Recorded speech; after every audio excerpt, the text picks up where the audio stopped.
For years, Edd China was the quiet genius of automotive television. In an era of big personalities and flashy edits, he stood apart, tall, calm, articulate, and deeply committed to the craft. On Wheeler Dealers, he didn't just fix cars, he educated, he explained, he brought viewers under the hood, showed them the soul of machines, and treated every seized bolt and worn piston not as an obstacle, but as a lesson. And then, suddenly, he was gone. In March 2017, Edd released a video that sent shockwaves across the fan community.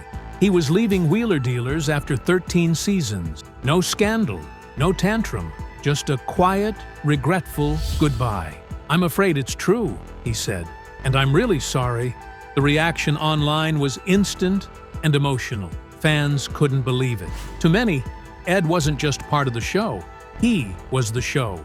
So what really happened? The roots of his exit stretched deeper than most realized. Behind the scenes, the show was undergoing a massive transformation. Discovery Channel had taken the reins and made a major decision. Wheeler Dealers was moving from its UK roots to a new studio in the United States. With the move came a new production company and a vision that clashed dramatically with Edd's ethos. The directive was clear: less technical detail, more entertainment. Gone would be the long educational repair sequences that had defined Edd's segments. In their place, streamlined montages, fast edits, and broader appeal. Edd was faced with a choice: compromise the very thing that made the show meaningful, or walk away, and he chose to walk.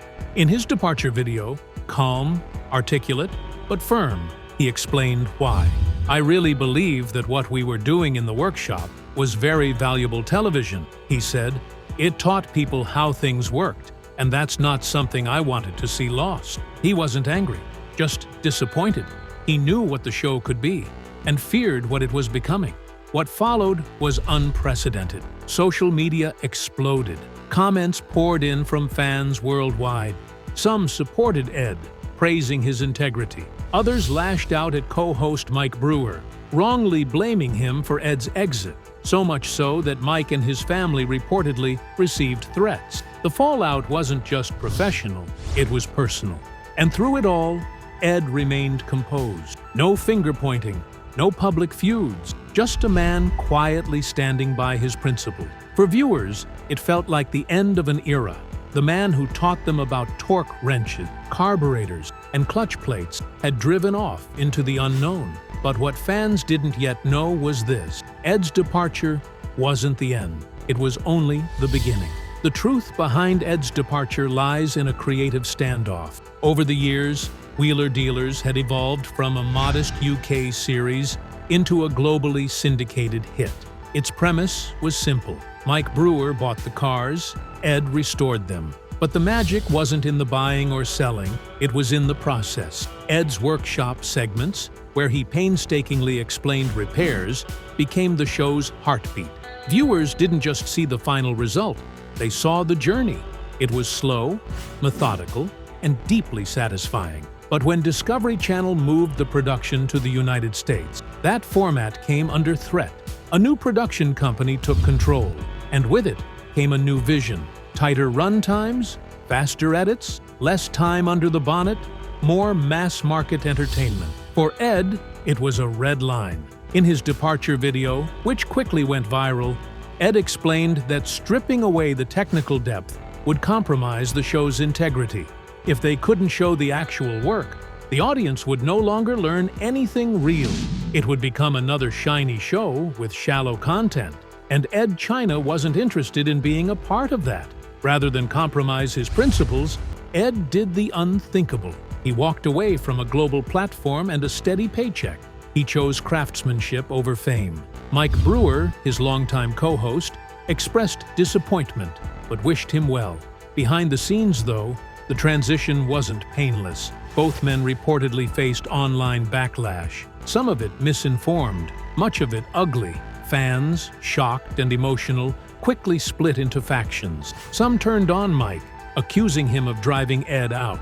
Others claimed Edd had abandoned the show for selfish reasons. The internet, always quick to judge, was suddenly flooded with vitriol. In a particularly dark twist, Mike later revealed that the backlash escalated to threats against him, his family, and even his daughter. What had once been a celebrated duo was now at the center of a firestorm neither man had anticipated. For Edd, the decision was necessary, but far from easy. He later confessed that walking away from wheeler dealers was emotionally draining.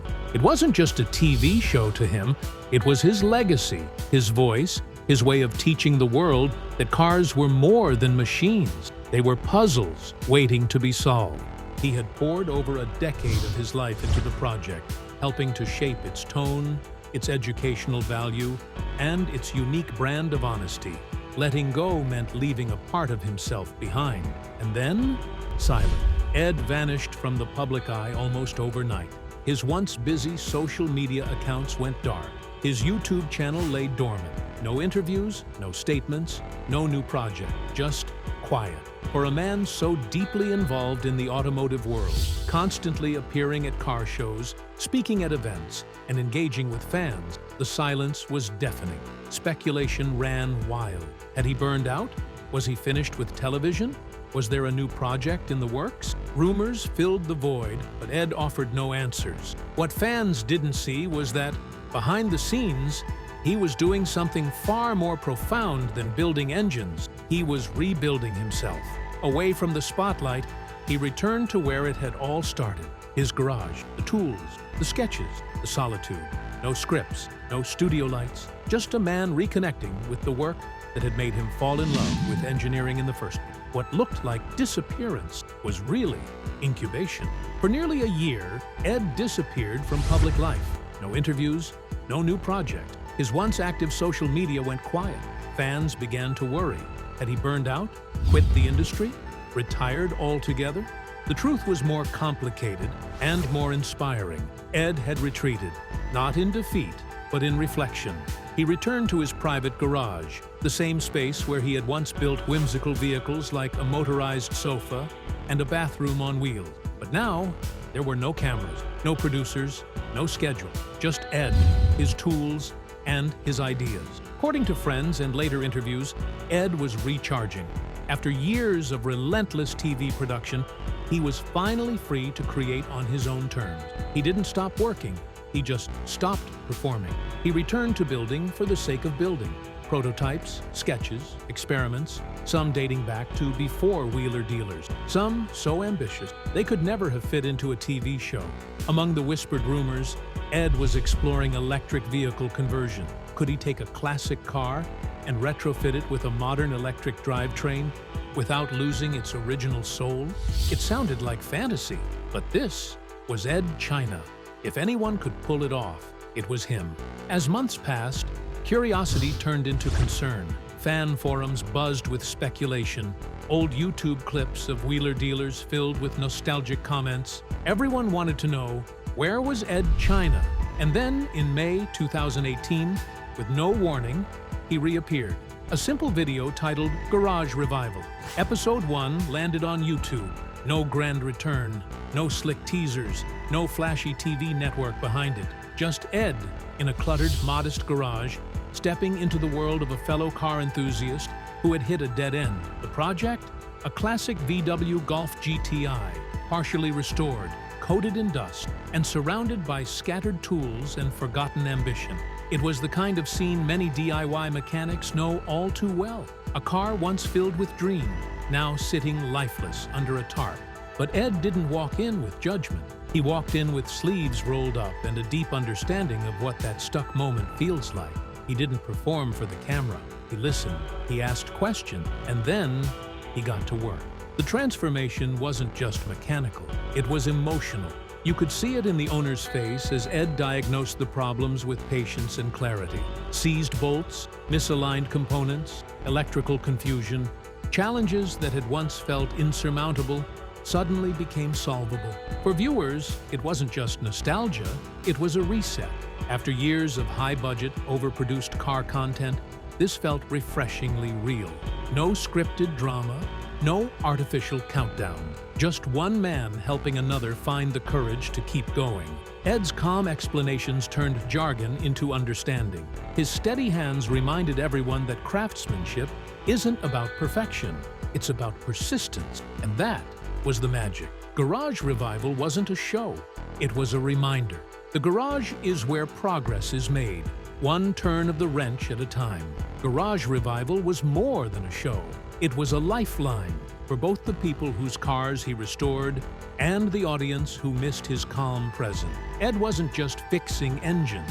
He was restoring hope, reviving forgotten dreams, and with every episode, he showed something deeper, that the spirit of DIY, of true mechanical understanding, was still alive. Gone were the flashy edits.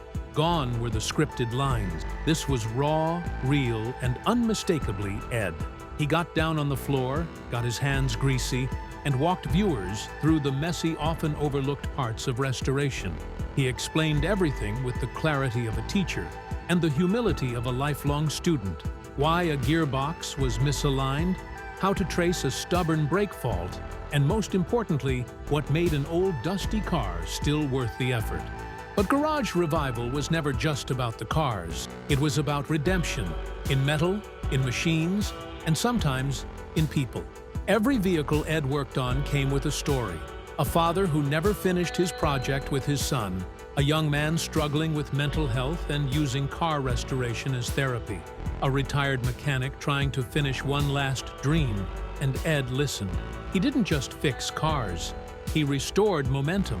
He brought hope into garages that had been filled with frustration and half-finished plans. The response online was overwhelming. Fans flooded the comments section with gratitude and emotion. "You don't know how much I needed this," one wrote. Another said, "This isn't just car content, it's life content." Viewers across the globe connected with the honesty of it all. No pressure to entertain, no race against the clock gimmicks. Just real people, real problems, and a man with a socket wrench showing that progress is possible, one bolt at a time. Some fans even declared Garage Revival superior to Wheeler Dealers, not because it had a bigger budget or wider reach, but because it felt true, more personal, more vulnerable. It wasn't about flipping cars for profit. It was about finishing what you started, about the satisfaction of turning the key and hearing an engine roar back to life after years of silence. In an internet full of noise, Garage Revival was a breath of fresh air, a quiet revolution. And Edd China, now free from industry constraints, wasn't just back. He was better, because this time he wasn't playing a role. He was simply being himself. Behind the scenes, Garage Revival was a test. Edd wasn't sure he wanted to return to the spotlight, but YouTube gave him something TV never could: complete control. No contracts, no interference, just him, his work, and his viewers. The success of Garage Revival gave Edd the confidence to go further. In April 2021, he launched a new series, Workshop Diaries. This time, he didn't travel. He didn't fix other people's cars. He invited the audience directly into his world, his own garage. The format was simple. Each week, a new episode. Sometimes 20 minutes, sometimes longer. Topics ranged from electric conversions to deep mechanical teardowns. One early highlight was his transformation of a classic Mini into a fully electric car, proof that sustainability and soul could coexist. But Workshop Diaries wasn't just about content. It was about philosophy. Edd was showing the world that garages could be more than storage. They could be labs, sanctuaries, places of discovery. He taught viewers to think like engineers, to ask why, not just how, to tinker, to question, to build. There were no sponsors pushing an agenda, no advertisers dictating themes, just Edd, his toolbox, and his endless curiosity. The response? Overwhelming. Fans old and new flooded in. Many said it felt like a masterclass. Others found comfort in Edd's steady voice and patient explanation. For a generation raised on fast cuts and fake drama, this was something different: authenticity. Some episodes featured traditional repairs. Others veered into concept work, lightweight panels from recycled materials, regenerative braking retrofits for older models. There were even episodes where Edd tested homemade tools or answered viewer questions in long-form Q&A sessions. It wasn't flashy, but it was honest. And that made all the difference. Away from the camera, Edd's garage remained a wonderland of invention. During a rare private tour, visitors were left stunned. There, beside dusty shelves and worn engines, sat his legendary creation, the street-legal sofa, the bathroom car, a motorized office chair. But one corner of the garage told a darker tale. Hidden behind workbenches was a failed prototype, a self-steering bar stool powered by gyroscopic stabilizer. It looked like something out of a sci-fi fever dream, compact, bizarre, and full of ambition. But it had clearly gone wrong. Wires dangled from scorched plastic housings. Control boxes were warped from heat. The plywood test rig beneath it was blackened with soot. A lithium battery pack, partially melted, told the rest of the story. A battery fire had nearly erupted. No one was hurt. But had the fire spread, it could have consumed far more than just a bar stool. It was a sobering glimpse behind the curtain of Edd's seemingly whimsical invention.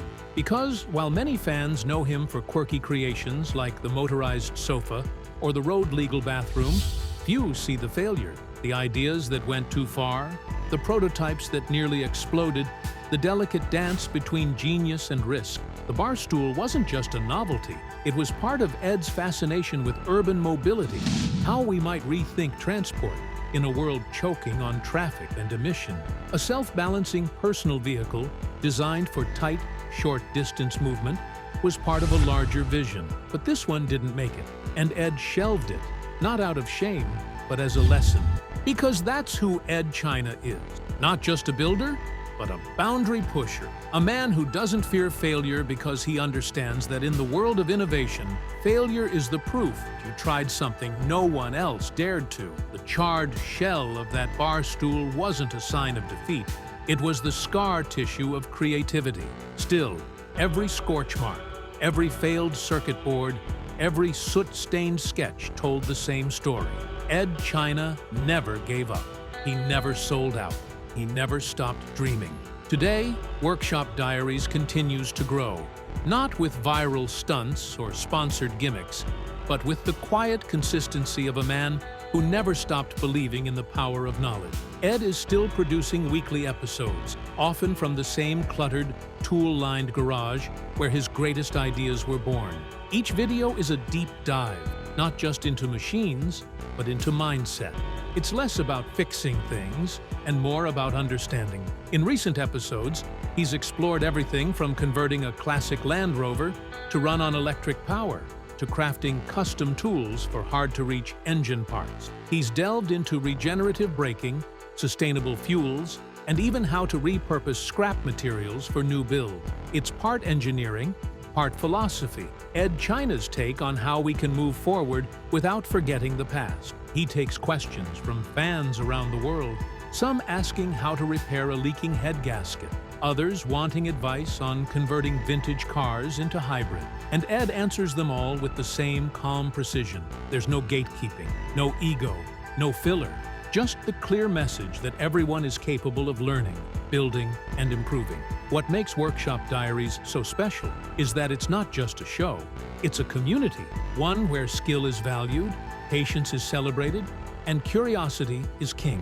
In an age of shortcuts and quick fixes, Edd stands as a quiet reminder. The process matters, the details matter, and truth, real, mechanical, hard-earned truth, always matters. Because in Edd's world, it's not just about fixing cars, it's about fixing how we think about them. He could have stayed in the spotlight, taken the money, played the part. Instead, Edd China walked away from wheeler dealers, not because he was finished, but because he wasn't done growing. His journey is a rare one. In an industry driven by compromise, he chose principle. In a culture obsessed with instant results, he chose process. And in a world where attention is currency, he chose patience. So what's Edd China's legacy? It isn't just about cars, or shows, or YouTube channel. It's about integrity. about honoring your craft, about refusing to cut corners, even when no one's watching. He's more than a mechanic. He's a teacher, an inventor, a storyteller, a quiet revolutionary. And maybe that's why, years after his exit, fans still gather in his digital workshop. Because in a world of noise, Edd offers something rare: silence, precision, purpose, and the steady hum of a man who's still building.